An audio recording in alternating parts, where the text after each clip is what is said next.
C'est bon? Ok, bonsoir à tous. Je m'appelle Lionel Armanet, je suis développeur chez Salesforce. Et aujourd'hui, je viens vous parler du langage Smalltalk, voilà, qui date des années 70. Et en fait, on va voir qu'on ne va pas parler que d'un langage. Parce que comme vous pouvez le voir un peu sur la droite de l'écran, il y a un environnement, il y a un écran riche, etc. Donc on va regarder un petit peu ce que c'est cette histoire de Smalltalk. Alors juste avant de démarrer, pourquoi je vous parle de ça dans une conf technique en 2024? Eh ben, c'est à cause de Régis. Alors Régis, c'était un stagiaire dans une boîte dans laquelle j'ai bossé. Et premier jour de boulot, Régis, il arrive avec ce bouquin, codé proprement, donc c'est le clean code, hein, voilà, donc, sauf que la traduction en français, c'est sympa. Euh, et donc il arrive avec ce bouquin, et bon, ok, il insiste et tout, ah, mais il faudrait regarder un peu ces trucs-là. Et je dis à Régis, bah écoute, on a une nouvelle feature qu'on doit implémenter, et puis ça touche un bout de legacy, donc ok, vas-y, on prend ton bouquin, et puis moi je viens d'apprendre TDD, donc si tu veux, je t'apprends TDD, peut-être tu m'apprends ce que tu as dans ton bouquin. Ok, cool. Donc on fait ce qu'on a à faire, on le met en prod, ça marche plus ou moins comme ça doit marcher. Et à la fin, je lui dis, mais ton bouquin là, eh ben, c'est mon cours de Smalltalk. Moi, j'ai appris la programmation orientée objet avec Smalltalk à l'école, et je lui dis, ce bouquin, c'est Smalltalk. Mais quand je fais du TDD, alors certes, dans les années 70, il n'y avait pas encore les tests unitaires, mais on travaillait aussi comme ça. Et en fait, à chaque fois que je tombe un peu sur les techniques de craft dans ma carrière, je me dis, mais ça ressemble quand même vachement à les trucs que j'avais vu là-dedans. Et je me suis dit, bah ça, je vais le mettre dans un talk. Alors, avant de regarder un petit peu ces histoires de craft et ce que ça veut dire, on fait un peu d'histoire. Alors, bienvenue dans les années 70. Je sais pas si vous savez ce que c'est, ça. Je sais pas, vous savez le nom de ce truc-là? Ouais, c'est un IBM, c'est une mainframe IBM. Donc en gros, dans les années 70, enfin fin des années 60, parce que 70, beaucoup de choses changent, on a des grandes pièces remplies avec plein de serveurs, et quand on a besoin de faire des évolutions sur ces machines, eh ben, on a quelqu'un en électronique qui vient faire des réparations. Cette machine, elle n'a pas vraiment d'IHM. Alors dans les années 70, on a aussi Unix qui arrive, avec le langage C aussi. Et là, on commence à avoir un terminal avec un clavier, et on peut commencer à taper des trucs, et on a un retour à l'écran. Donc on a vraiment une IHM, une vraie IHM. Bon, ok, cool. Dans les années 70, il y a un autre truc qui s'est passé. Chez Xerox, on a fondé le parc, donc c'est le Palo Alto Research Center. Et donc c'est un labo de recherche. Et ils se sont dit, bah tiens, nous on va travailler sur l'ordinateur de demain. Et l'ordinateur de demain chez Xerox dans les années 70, c'est ça. Donc ça, c'est en 74. C'est la machine Alto. La machine Alto, c'est une machine avec un clavier et une souris. Donc la souris, elle a été inventée 8 ans avant, je crois. On manipule un bureau à l'écran, on bouge les trucs à l'écran, on peut dessiner. Les machines, elles sont en réseau, elles communiquent en Ethernet, sur du coaxial, donc Ethernet inventé par Xerox. Et puis, comme on est chez Xerox, on fait des imprimantes, on invente l'imprimante laser. Et donc, on est capable d'imprimer en fait ce qu'on a à l'écran. Et d'ailleurs, ce qui est assez marrant, c'est que l'écran, il a une forme de feuille A4 en fait. Voilà, chez Xerox, les écrans font aussi servent aussi à l'impression. Bref, donc voilà, c'est ça la machine Alto. Et sur cette machine, on a un système d'exploitation et un langage Smalltalk. Et ce langage, en fait, c'est pas qu'un langage. Alors, c'est un langage, en fait, qui permet de complètement piloter l'OS. Donc sur Unix, en fait, on va changer des fichiers de conf. Sur l'Alto, on va écrire du code. Et ce code, c'est Smalltalk. Et donc Smalltalk, en fait, c'est le premier langage de programmation orienté objet. Donc à l'époque, le postulat, il est assez facile. Statique, private, tout ça, ça n'existe pas. C'est on encapsule les données. Donc l'objet encapsule les données. Il est capable d'envoyer un message à un autre objet ou lui-même. Et il est capable de répondre à un message. Et c'est tout. Donc c'est ça la programmation orientée objet. Et leur idée, en fait, c'est que les objets vont permettre de modéliser le monde qui nous entoure. C'est une sorte de métaphore universelle du monde qui nous entoure. Alors je ne sais pas s'il y a des gens ici qui connaissent ou pratiquent Domain-Driven Design. Mais dans Domain-Driven Design, on dit qu'il y a un langage en fait, qui modélise finalement la business logic. Eh bien, on voit qu'il y a quand même une connexion. Alors bien sûr, Domain-Driven Design, ça arrive plus tard avec d'autres propriétés. Mais au départ, c'est ça l'idée de la programmation orientée objet. Alors il y a d'autres trucs super cool. C'est un système always on, donc le code il est toujours actif. On peut écrire du code partout, l'exécuter partout. Ça change le système. Et le système il est virtualisé. Donc on a une VM qu'on peut sauvegarder. Si on fait une connerie, on peut revenir en arrière. On peut la filer à quelqu'un d'autre pour qu'il exécute notre programme. Et on a un IDE pour développer. Voilà. Donc on n'est pas sur VI ou Emacs, on est sur un IDE avec des fenêtres et tout un tas de trucs assez sympas. Alors ensuite viennent les années 80. Et qu'est-ce qui se passe? Donc Xerox essaye de commercialiser l'Alto sur une nouvelle machine qui s'appelle le Star. Tiens, on voit pas l'image à l'écran, c'est pas grave. Il y a aussi un clavier et une souris. Et ça marche pas du tout. Donc ils décident d'arrêter et de se dire, bon, nous, de toute façon, on est là pour plutôt faire des imprimantes. Mais en même temps, il y a quelqu'un qui s'appelle Steve Jobs qui achète une visite privée dans les labos du parc et qui dit, mais c'est absolument génial ce que vous avez fait, mais vous n'avez pas compris en fait que ce que vous avez inventé, c'est le futur. Donc il récupère ses idées, il crée Apple, il teste le marché avec le Lisa, ça marche pas, il teste avec le Macintosh et là, on connaît un peu plus l'histoire, qui est l'histoire plus récente de l'informatique, on va dire moderne un peu. Alors je suis pas fan de Steve Jobs parce que j'ai un Apple, hein. Je vous rassure. Voilà. Alors ce qui est assez drôle, c'est qu'un jour c'est Bill Gates qui dit à Steve Jobs, c'est marrant, moi quand j'ai créé mon système, c'était un peu comme si je m'étais pointé chez toi et que je t'avais piqué ta télé, et au moment où je la pique, en fait je me rends compte que toi-même tu l'as volé chez les gars de Xerox, quoi. Donc voilà, ça devait être une période assez drôle ces années-là. Bon, petite pub pour la scientologie. On va faire une petite démo. Alors, j'ai pas de machine Alto sur moi, donc ça, c'est extrait d'une vidéo sur YouTube. Ça, c'est ce qui se passe en 74. Donc, on a un IDE en 4 colonnes. Visual Edge, par exemple, qui est un éditeur Java dans les années 90, il était fait comme ça. On peut browser le code, on va pouvoir écrire du code. Il y a plein de trucs, on peut exécuter du code qui va faire des dessins à l'écran. Les dessins sont des objets. Voilà, bon, c'est un truc assez rigolo. Vous pouvez aller voir sur Internet, il y a plein de vidéos sur le sujet. Alors moi, je vais vous faire une démo aussi. Avant de faire ça, je vous explique un petit peu le langage, parce qu'il y a d'autres délires dans le langage. Donc en Smalltalk, on écrit des phrases. Donc, pour ceux qui pratiquent un peu le clean code ou qui ont vu un peu des trucs qui disent le code doit être un peu un livre ouvert, bah... Ah, pardon. On écrit des phrases. Et en Smalltalk, une phrase, c'est une série de mots séparés par des espaces et qui terminent par un point. Jusqu'ici, tout va bien. Donc ici, en fait, on a écrit un if-else. D'accord ? Il y a un truc aussi qui est particulier en Smalltalk, c'est qu'il n'y a pas d'instruction de contrôle. Le langage, il est tout petit, il est hyper simple. Hein, sa définition, elle tient sur une carte postale. Et l'idée, en fait, c'est que le if-else, il ne va pas être géré par le compilateur comme une instruction primitive, il va être écrit en Smalltalk. Alors, comment ça marche? Donc on va regarder un petit peu. Donc true ici, donc tout est objet, donc true c'est une instance de la classe true. Ok. On lui envoie un message, if true, if false, qui a deux paramètres, donc de 42 et 72. Donc if true c'est un message qu'on envoie à l'objet, donc du coup c'est de la classe message, jusqu'ici rien de bien sorcier. Ce message, il a deux paramètres qui sont des blocs, ça veut dire que c'est du code qu'on va exécuter quand on aura évalué le booléen, c'est du code qu'on exécute plus tard, hein, c'est les closures, etc., c'est un peu la même idée. Donc les blocs sont instances de la classe bloc, et puis après on a des nombres à l'intérieur qui sont instances de classe nombre. Donc ici Smalltalk qui va typer automatiquement. Hein, on n'écrit pas les types avant de coder, c'est lui qui fait tout dynamiquement. Et ici comme c'est un petit nombre, ce sera un petit nombre. Voilà. Jusqu'ici, rien de bien sorcier. Alors je vais vous faire une démo, il y a le petit lien là sur Quiz Smalltalk. Donc il y a plusieurs distributions de Smalltalk, ça existe toujours. Il y a une grosse distrib qui s'appelle Faro, on peut faire plein de trucs sympas. Celle-ci, elle est plus fidèle en fait à ce qui existait à l'époque. Donc à l'écran, sur quasiment tout l'écran, vous avez le code browser, donc c'est une fenêtre, hein, j'ai promis que c'était une fenêtre, dans laquelle on a tout le code de l'operating system. Donc là-dedans, je pourrais lancer du code et casser l'OS si j'avais envie. Et puis je peux cliquer dans l'écran et puis ça va m'afficher un menu. Donc ça ressemble un peu à des distribs Unix et Linux qu'on connaît bien. Ici c'est pareil, et c'était déjà comme ça à l'époque. Et puis je vais pouvoir faire plein de choses, mais ici ce que je vais faire, c'est que je vais ouvrir un workspace. Donc un workspace, c'est une sorte d'endroit dans lequel je peux taper des trucs et je vais taper du code. Donc on va refaire l'exemple et on va regarder ce qui se passe. Alors true is true, voilà, retourne 42. Donc là ce que je vais pouvoir faire, c'est évaluer et afficher le résultat directement. Donc 42, ok, c'est cool. Je peux faire des trucs, donc par exemple je vais pouvoir taper une commande pour inspecter le résultat, ce que je vais faire. Donc là j'inspecte le résultat de l'évaluation, ok, c'est un small integer, il vaut 42, super cool. Bon. Alors, on reparle du craft. Dans le craft, il y a une technique, c'est test-driven development. Alors à l'époque, il n'y avait pas les tests unitaires, mais ce que je vais vous montrer, ça va quand même vous rappeler un petit peu cette boucle de feedback qu'on a dans TDD, qui est, on a d'abord un test rouge, et puis après il passe vert. Alors là, on n'a pas de test, mais vous allez voir qu'on rentre quand même dans le cycle quand on code en Smalltalk. Et j'ai eu l'occasion de bosser dans une boîte, enfin c'était un labo, qui faisait du Smalltalk, et on bossait comme je vais vous montrer. Alors allons-y. Je vais prendre la classe true, et puis je vais implémenter la méthode if_vrai. Voilà, if_vrai retourne 42.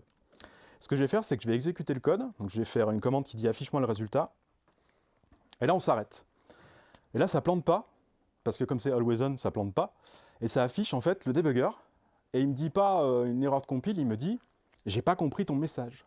Parce qu'en fait, un objet, quand il reçoit un message, s'il ne le comprend pas, il l'envoie à son père, sa mère, et puis etc. Et ça remonte jusqu'à ce que plus personne n'entende le message et dise bah, « je comprends pas ». Et par défaut, l'implémentation de does not understand, j'affiche le debugger.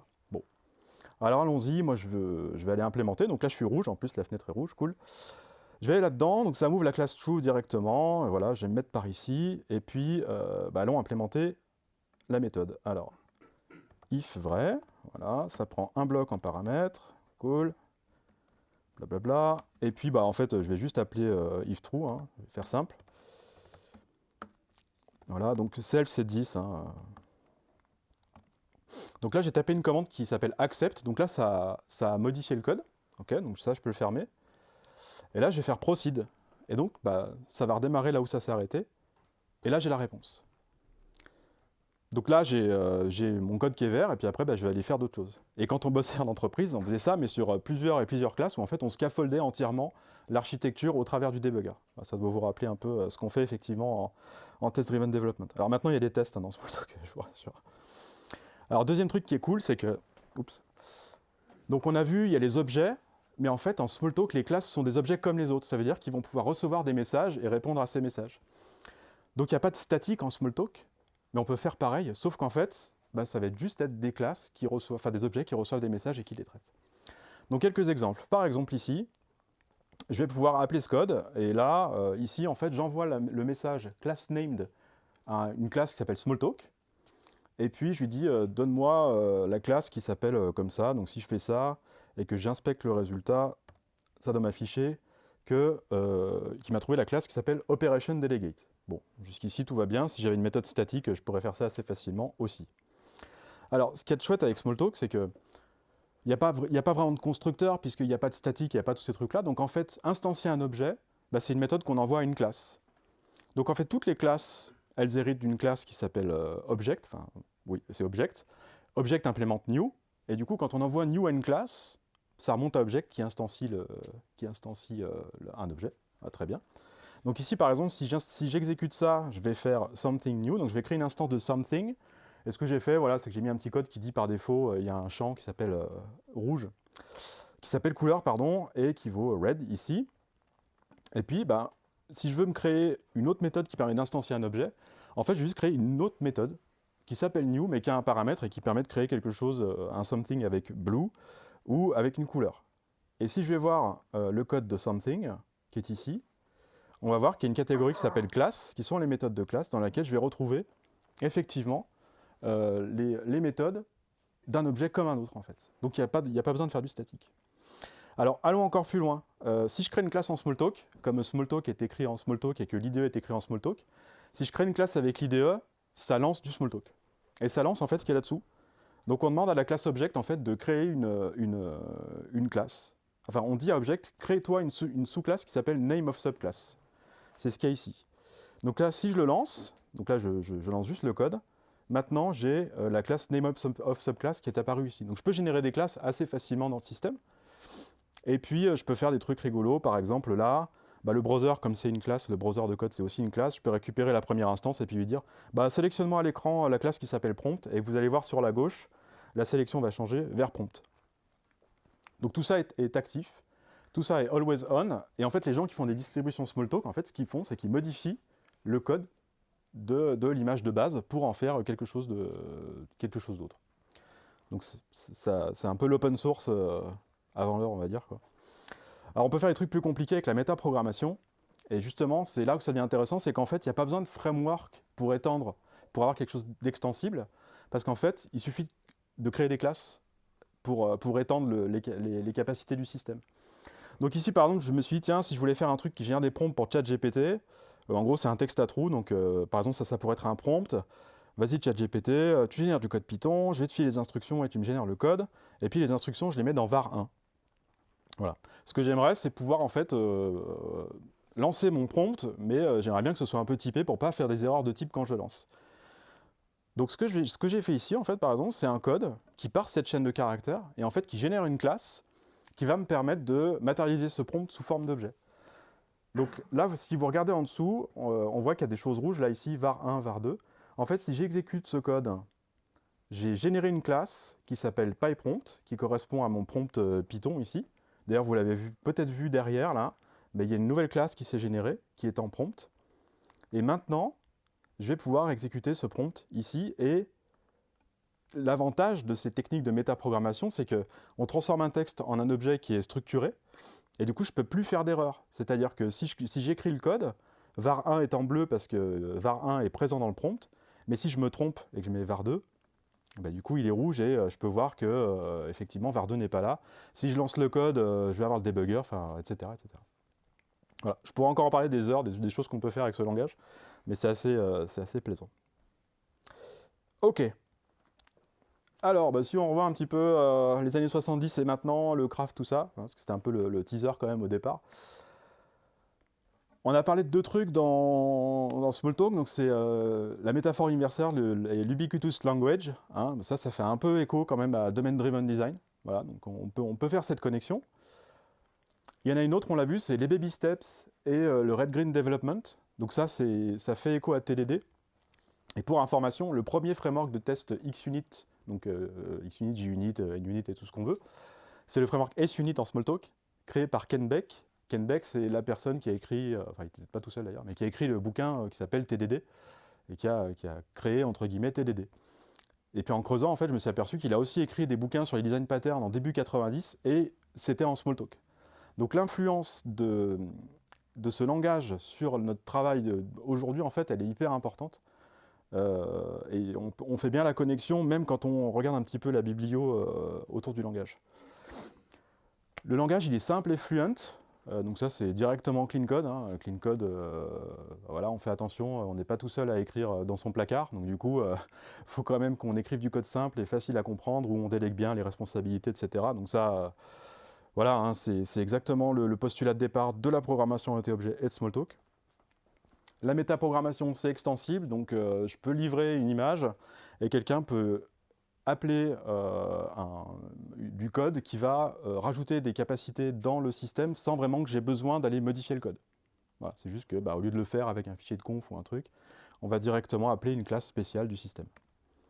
Dernier point, on a un environnement de développement avec des fenêtres. On peut aller chercher les méthodes qui sont appelées par un objet. On peut faire du refactoring, donc renommer des méthodes, etc. Donc c'est l'IDE hein, dans les années 70. Alors bien sûr, l'image que j'ai trouvée qui ressemble à peu près à Smalltalk d'origine, elle est déjà plus évoluée qu'à l'époque. Mais l'IDE de l'époque, il ressemble vraiment beaucoup à ce que je vous ai montré. Donc c'est pas du bullshit quand même. Voilà, alors si je reviens à Régis le stagiaire, quand même, c'était un peu l'intro du talk. Il y a quand même des choses qu'on peut revoir, c'est que moi, j'ai commencé ma carrière, et donc j'avais fait le Smalltalk à l'école, génial, et puis j'attaque, et là, je fais des EJB2 et des services bizarres et tout un tas de trucs. Et puis on me dit, non, mais c'est comme ça qu'on fait et tout. Moi, je suis jeune, je fais, ok, moi, je fais comme ça. Après, je rencontre Régis et je me dis, mais en fait, j'aurais peut-être dû challenger ce truc-là. Et je pense qu'il y a une leçon importante, moi, en tout cas, c'est là où je me suis dit, ok, faut que je fasse autre chose. C'est qu'il ne faut pas hésiter à se dire, si je suis en train de faire un truc pas normal, du coup, il faut peut-être que je le challenge. Alors, il ne faut pas tout challenger, bien sûr, tout le temps, mais en tout cas, je pense que c'est un peu une leçon de morale de cette histoire. Apprendre de tous, voilà, je pense que c'est important. Aujourd'hui, voilà, Régis, alors, c'est marrant parce que Régis, il est stagiaire, donc au départ, on est plutôt là pour lui apprendre des trucs, mais en fait, il nous apprend aussi beaucoup de choses. Et je pense que ça, dans une carrière, c'est important de le comprendre, surtout quand on devient un peu plus senior, de comprendre qu'en fait, la seniorité, ça ne veut pas dire c'est moi qui code tout, mais voilà. Donc je pense que c'est un peu aussi ça. Et puis apprendre du passé. Bon, je ne fais pas du Smalltalk aujourd'hui en prod, hein, mais il y a quand même des choses là-dedans, quand on revient aux fondamentaux, qui permettent un peu de se reposer sur certaines problématiques assez intéressantes. Voilà, merci. Je vous dis merci à tous en Smalltalk, du coup. Comme on a dit que c'était un peu fluent, voilà. Merci. J'ai 30 secondes pour une demi-question à l'horloge, s'il y en a une. Sinon, je m'en vais. Ouais. Mais malgré tous ces avantages, quels sont il n'y a donc aucun inconvénient à Smalltalk? Alors, j'ai cherché un petit peu pourquoi... Comment? Ah oui, répète la question, c'est vrai. Alors, C'est vachement bien, mais quels sont les inconvénients de Smalltalk? Alors j'ai essayé de comprendre un petit peu pourquoi ça n'avait pas percé plus que ça. Le prix des machines était horriblement cher, problème de performance, et puis bah, Xerox ils abandonnent en fait. Mais Smalltalk c'est pas vraiment terminé parce que si vous avez fait de l'Objective-C sur mobile par exemple, en fait Steve Jobs il a aussi piqué Smalltalk sauf qu'ils ont mis des pointeurs dedans, mais Objective-C c'était un peu aussi Smalltalk mais version compilée. Donc, voilà, bah, je peux prendre qu'une question, merci. Merci.